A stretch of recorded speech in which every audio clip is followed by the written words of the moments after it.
Morning students, 8th class.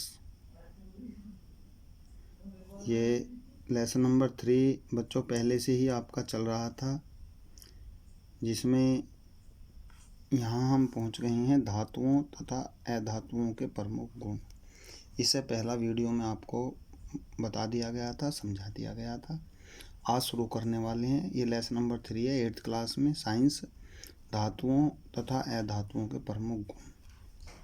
इसमें आप धातुओं और अधातुओं में अंतर के बारे में आपको बताया जाएगा, साथ साथ अंतर भी आप पढ़ेंगे और आपको ये जानकारी भी हो जाएगी कि धातु और अधातु में प्रमुख गुण कौन कौन से हैं। तो ये इनके प्रमुख गुण हैं। धात्विक, अधात्वजन्यता, तन्यता, और आपका नंबर 3 है ये तनन सामर्थ्य, सुचालकता, घनत्व। ये 1 नंबर से लेकर के 11 तक हैं। इसमें यह आपको जानकारी हो जाएगी कि ये जो धातुएं हैं ये ध्वनिज होती हैं या ध्वनिज नहीं होती हैं। तो ये 11 लक्षण इसमें आपको बताए गए हैं। जैसे ये कि मैं पहले ही नंबर 1 प्रमुख गुण जो इनका ध्वनिज, धातुएं ध्वनिज होती हैं अर्थात इनमें ध्वनि निकलती है, किंतु अधातुओं में ध्वनि नहीं होती। तो नंबर ये दे दिए हैं 11 के 11, 1 से 11 तक। अब इसमें ये बताना कि ये लक्षण धातुओं में है या अधातुओं में है। तो अंतर भी हो गया बच्चों और इनके प्रमुख लक्षण भी हो गए हैं। इम्पोर्टेंट क्वेश्चन है, इसको समझना जो है आपको बेहद ज़रूरी है। और क्वेश्चन जो हैं ये आपको जब एक्सरसाइज आएगी तो ये आपको आंसर इसका लिखवा दिया जाएगा।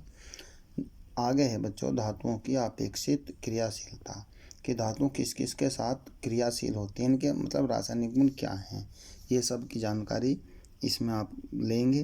धातुओं की वायु, जल और तनु अम्लों के साथ अभिक्रिया विभिन्न डिग्री की प्रबलता अथवा ठोस शक्ति के साथ होती है। वायु के साथ क्रिया धातुओं की, जल के साथ क्रिया, तनु अम्लों के साथ क्रिया, ये सब जानकारी इसमें आगे दी जाएगी। अब पहले है वायुओं की के साथ अभिक्रिया, धातुओं की वायु के साथ अभिक्रिया। सोडियम वायु के साथ ऑक्साइड का निर्माण करता है। सोडियम धातु वायु के साथ मिलकर अर्थात ऑक्सीजन के साथ मिलकर ऑक्साइड का निर्माण करता है। और धातुएं बच्चों एक ही नहीं होती भाई, ये नहीं है कि सोडियम ही धातु है, इसके अतिरिक्त कैल्शियम भी है, एल्युमिनियम भी है, बहुत सी धातुएं हैं, सोना है, चांदी है, ये सब धातुएं हैं। तो धातुओं का एक प्रमुख गुण ये है कि अगर वो ऑक्सीजन के साथ क्रिया कर रहा है, वायु के साथ क्रिया कर रहा है, क्योंकि वायु के अंदर बच्चों ऑक्सीजन होती है, तो ये ऑक्साइड ही बनाता है, उसी धातु का ऑक्साइड बना देगा। जल के साथ अभिक्रिया, धातुओं की जल के साथ अभिक्रिया क्या होती है, जल के साथ अभिक्रिया करते कोई भी धातु अगर जल के साथ अभिक्रिया करती है तो वह हाइड्रोक्साइड बनाता है, उसी धातु के हाइड्रोक्साइड बनाएगा। अगर NaH2O के साथ क्रिया करता है, जल के साथ क्रिया करता है, तो बच्चों वो सोडियम हाइड्रोक्साइड बनाता है और हाइड्रोजन गैस निकलती है। तनु अम्लों के साथ अभिक्रिया, जो कोई भी धातु अगर तनु अम्लों के साथ अभिक्रिया करती है तो वो उसके क्लोराइड बनाती है। तो क्या बनते हैं, क्लोराइड बनते हैं। जैसे मैग्नीशियम है बच्चों, ये मैग्नीशियम जो होती है ये भी धातु है, सोडियम है वो भी धातु है, कैल्शियम है वो भी धातु है। कहने का मतलब ये है कि कोई भी धातु अगर तनु अम्लों के साथ अभिक्रिया करती है तो वो उसी धातु के क्लोराइड बनाती है। जैसे Mg मैग्नीशियम धातु है, HCl के साथ अभिक्रिया करती है तो MgCl2 बनाती है और H2 बनाती है। इस तरह से हम कह सकते हैं। दूसरा उदाहरण समझ लीजिए, एल्युमिनियम है, HCl के साथ अभिक्रिया करता है तो Al2Cl3 plus H3H2, Al2Cl3 plus H2। इस तरह से कोई भी धातु चाहे वो वायु के साथ अभिक्रिया करती है, चाहे वो जल के साथ अभिक्रिया करती है या तनु अम्लों के साथ अभिक्रिया करती है, तो उसी धातु के ऑक्साइड, हाइड्रोक्साइड और क्लोराइड का निर्माण करती है। ठीक है बच्चों, आगे बढ़ते हैं। खट्टे खाद्य पदार्थ, जैसे खट्टे खाद्य पदार्थ हैं, वह खट्टे भी होते हैं, उनको हम खाते भी हैं। अचार है, दही है, चटनी है, सब्जी है, एल्युमिनियम है, लोहे के बने रसोई के बर्तनों से अभिक्रिया करते हैं तथा विषैले लवण बनाते हैं। इसलिए इनको भंडारण करने के लिए लोहे और एल्युमिनियम के बर्तनों का उपयोग नहीं करना चाहिए। ठीक है बच्चों, हम जो भी अपने खाद्य पदार्थ होते हैं वो ऐसे बर्तनों में उनका उपयोग उनको नहीं बनाना चाहिए जो वो उससे भी अभिक्रिया कर जाए और हानिकारक और विषैले लवण बन जाते हैं। इसलिए हमें उनके लिए अलग ही बर्तनों का प्रयोग किया जाता है। स्टील वगैरह के बर्तनों का प्रयोग करते हैं, जैसे सोना, प्लेटिनम वायु, जल और अम्लों के साथ अभिक्रिया नहीं करते, इसलिए उत्कृष्ट धातुएं कहलाती हैं तथा इनका उपयोग जेवर बनाने के लिए किया जाता है। जैसे सोना है, प्लेटिनम है, वायु, जल, सोना और प्लेटिनम ये दो हैं बच्चों। ये दो जो धातुएं हैं ना वायु के साथ, न जल के साथ और न ही अम्लों के साथ अभिक्रिया हो पाती है, अभिक्रिया नहीं कर पाते, इसलिए इनको उत्कृष्ट या निष्क्रिय धातु कहते हैं। क्या कहते हैं? निष्क्रिय धातु कहते हैं। इसलिए इसका उपयोग ऑर्नामेंटल सामान या गहने बनाने के लिए, जेवर बनाने के लिए प्रयोग किया जाता है। ठीक है बच्चों, अब नेक्स्ट पढ़ेंगे क्रियाशीलता श्रेणी प्रगतिशील। क्रियाशीलता श्रेणी प्रगतिशील, ये इसमें बच्चों हैं कि किस धातु की क्रियाशीलता अधिक होती है, किस धातु की क्रियाशीलता बच्चों कम होती है। उसके आधार पर भाई अगर क्रियाशीलता अधिक है तो उसको अधिक क्रियाशील कहेंगे, क्रियाशीलता कम है तो उसको कम क्रियाशील कहेंगे। तो उसके आधार पर भी धातुओं को अलग अलग किया जा सकता है। अब कुछ कम क्रियाशील धातु हैं, कुछ अधिक क्रियाशील धातु हैं। उसका उदाहरण एग्जाम्पल के लिए जैसे लोहा, जस्ता, मैग्नीशियम।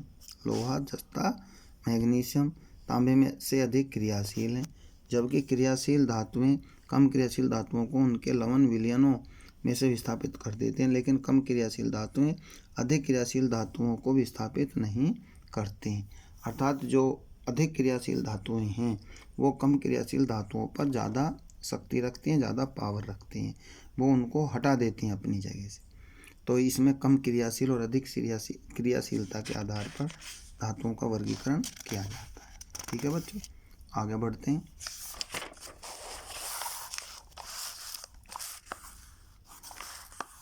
इसके कुछ एग्जाम्पल इसमें दिए गए हैं, जैसे Fe है आयरन और ये CSO4 से क्रिया करता है, तो इसमें क्या होगा FeSO4 अर्थात CO को ये हटा देगा कॉपर सल्फेट के साथ अभिक्रिया। तो कॉपर सल्फेट भी धातु है किंतु ये कम क्रियाशील है और Fe अधिक क्रियाशील है। तो कम अधिक क्रियाशील जो धातु है वो कम क्रियाशील धातु को हटा करके उसका स्थान ग्रहण कर लेती है और कम क्रियाशील धातु को बच्चों बाहर निकाल देती है। तो CO बाहर निकल गया और FeSO4 से क्रिया करके फेरस सल्फेट बनाती है और कॉपर का निर्माण करती है। ऐसी MgCuSO4। जो मैग्नीशियम है ये भी बच्चों कॉपर से अधिक क्रियाशील है, तो ये CO को हटा देगी और Mg इसके स्थान पर जाकर के MgSO4 मैग्नीशियम सल्फेट और CO बाहर हो जाता है। इस तरीके से इसमें हम कह सकते हैं कि कुछ धातुएं बच्चों अधिक क्रियाशील होती हैं, कुछ धातुएं कम क्रियाशील होती हैं। जो अधिक क्रियाशील धातु हैं वो कम क्रियाशील धातु को अपने स्थान से हटाकर उसका स्थान ग्रहण कर लेती हैं। आगे है बच्चों कुछ सामान्य धातुओं की क्रियाशीलता का क्रम। ये क्रम के आधार पर है, भाई कौन सबसे ज़्यादा है और कौन सबसे कम है, इस आधार पर भी धातुओं का विभाजन किया जाता है। अब इसमें सबसे पहले आप देख रहे होंगे जस्ता और लोहा। क्या? जस्ता, लोहा, तांबा, चांदी, सोना, potassium, sodium, calcium, magnesium, aluminium. तो इनको सबको उनकी क्रियाशीलता के आधार पर बताया गया। तो वायु के साथ अभिक्रिया जस्ते और लोहे की जलकर ऑक्साइड बनाते हैं।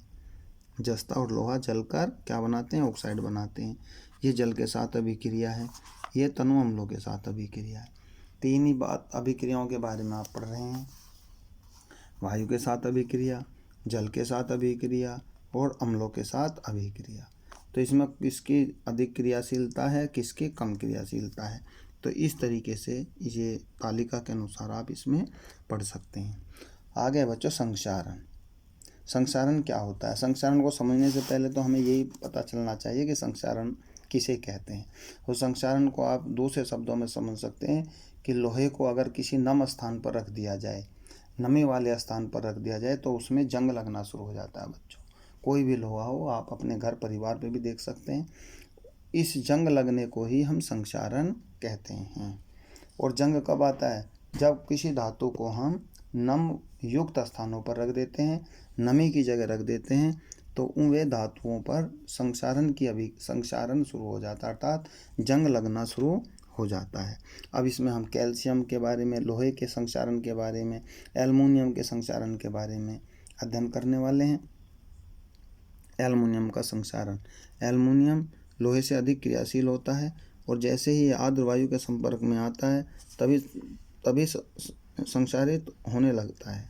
एल्युमिनियम के बर्तन बहुत जल्दी धूसर रंग के हो जाते हैं, लेकिन यह अभिक्रिया जल्द ही रुक जाती है क्योंकि एल्युमिनियम ऑक्साइड की परत नीचे स्थित धातु के सुरक्षा कवच का काम करती है।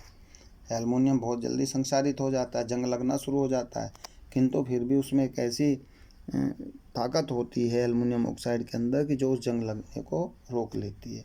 लोहे का संक्षारण, आप जानते हैं बच्चे, लोहा जो है जंग लोहे के अंदर सबसे अधिक लगता है।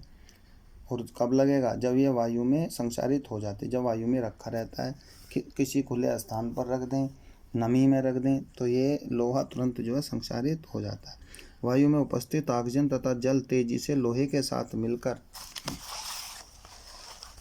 नेक्स्ट पेज पर बच्चों, लोहे के साथ मिलकर जंग बनाते हैं और लाल भूरे रंग का होता है और मृदु तथा सरंध्र होती हैं। यह धीरे धीरे लोहे की सतह से पर गिर जाते हैं और उनके नीचे की परत में जंग लगने लगती है। अतः जंग लगना एक सतत प्रक्रिया है जब तक कि पूरे लोहे में जंग नहीं लग जाता है। बच्चों, ये आप जानते हैं कि लोहे की बनी हुई किसी वस्तु को हम उसको बाहर रख देंगे तो तुरंत जो है जंग लगना शुरू हो जाता है और तब तक जंग लगता रहेगा जब तक उस लोहे की बनी हुई उस वस्तु को पूरा जंग से ना ढक जाए। तो इसको आप आसानी से समझ सकते हैं। कील के माध्यम से बच्चों ये आपको समझाया गया है कि एक प्रणाली में यहाँ इस प्रकार कील को रखा है, कौन सी कील इसमें सुरक्षित रहेगी, ये सब कुछ इसमें आपको दिया गया है। तो यहाँ ये आपका इस वीडियो में यहीं तक आपको भेजा जा रहा है। नेक्स्ट जो आता है बच्चों, चांदी का संक्षारण। अभी हमने सोने, एल्युमिनियम और लोहे के संक्षारण के बारे में पढ़ा है, किंतु अब हम पहुँचे हैं चांदी का संक्षारण। उसके बाद में तांबे का संक्षारण है, जिससे हमें ये पता चल जाए कि कौन सी धातु नमी से या वायु से सबसे अधिक क्रियाशील होती है। ठीक है बच्चों, थैंक यू।